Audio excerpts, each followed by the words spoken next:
Always do it on my own, so I gotta get through it. And the only thing I know.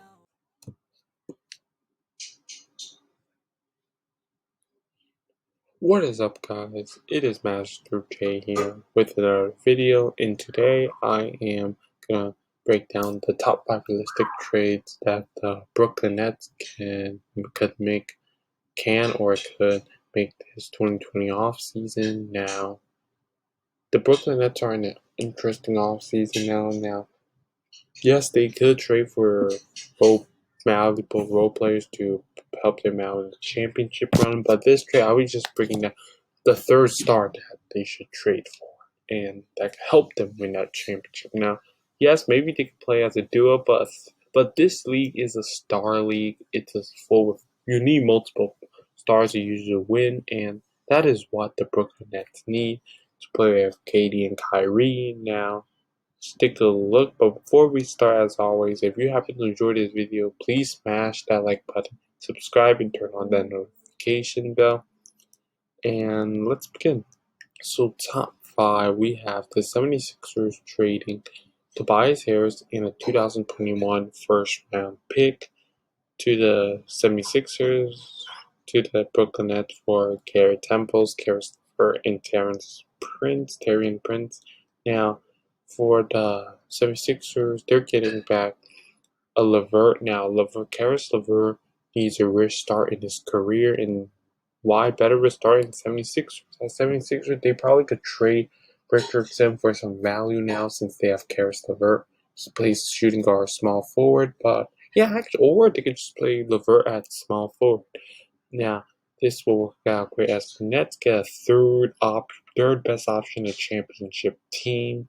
Now, LeVert, I can see him as a third best option in a championship team too, and he's also in his prime. Now, Nets are taking a terrible contract in Tobias Harris, but that's why to get a 2021 first round pick in return. I know it's not a lottery pick, but it's a gamble that the Nets, I'm really sure they are willing to take. Now, top 4, the Brooklyn Nets trade out Karis LeVert, Prince, Jared Allen in a 2020 first round Philadelphia pick to the Detroit Pistons for Blake Griffin. Now, for the Detroit Pistons, they're finally getting rid of Blake Griffin. It's a terrible trade, a mistake that they made. Now, getting rid of his terrible contract as the Brooklyn Nets. Yes, they're getting that terrible contract in Blake Griffin, but if he's healthy, he's injury prone now, but if he is healthy, he can play as that superstar as a third option for Brooklyn with KD and Kyrie and Blake Griffin. So that'll be awesome. He can play small ball center in replacement for Jared Allen. Now for Pistons, they're getting 3 a non-lottery pick and 3 key role players. Maybe even change out their rebuild and their franchise now. Not saying it's a possibility though. Now, top 3, the Brooklyn Nets gives up Spencer Dinwiddie and Karis LeVert. They're 2 dominant guards / forward in Karis LeVert, and get a 2020 first round Philadelphia's pick and 2021 second round Atlanta's pick. Now, this is a non-lottery pick, but Pelicans are getting 2 players that can help them be playoff contenders now. As Nets receive Drew Holiday, who can play the shooting guard position. Now, I think this will work out. Now, Drew Holiday hasn't stepped up as that all-star potential he was supposed to play like, but I think it'll work out in the Nets. Now, top 2, the Pacers give up Jeremy Lamb and Victor Oladipo as the Brooklyn Nets gives up Spencer Dinwiddie, Karis LeVert, Prince, same thing, and the 2 first round picks.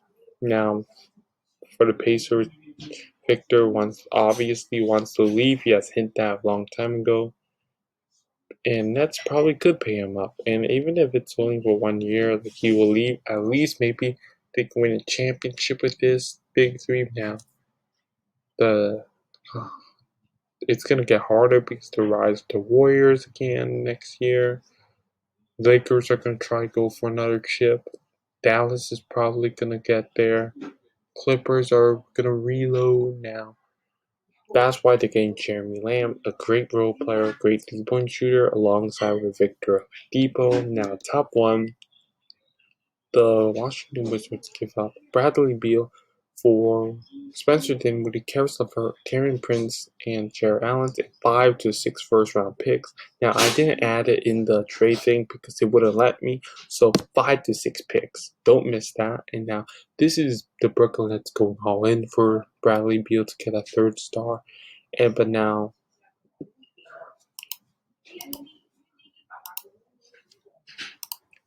a lot of people say that they give me all out, but they can sign players for Brad. Sign like what the Lakers did last year, a bunch of players that no one wanted, but they are key to a championship.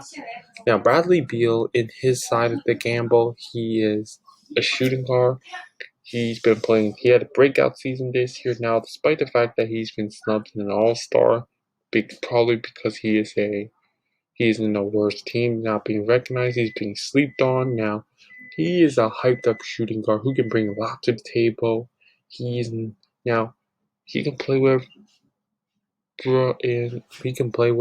Katie and Kyrie B with two dominant ball player because he doesn't need a ball in his hands to dominate.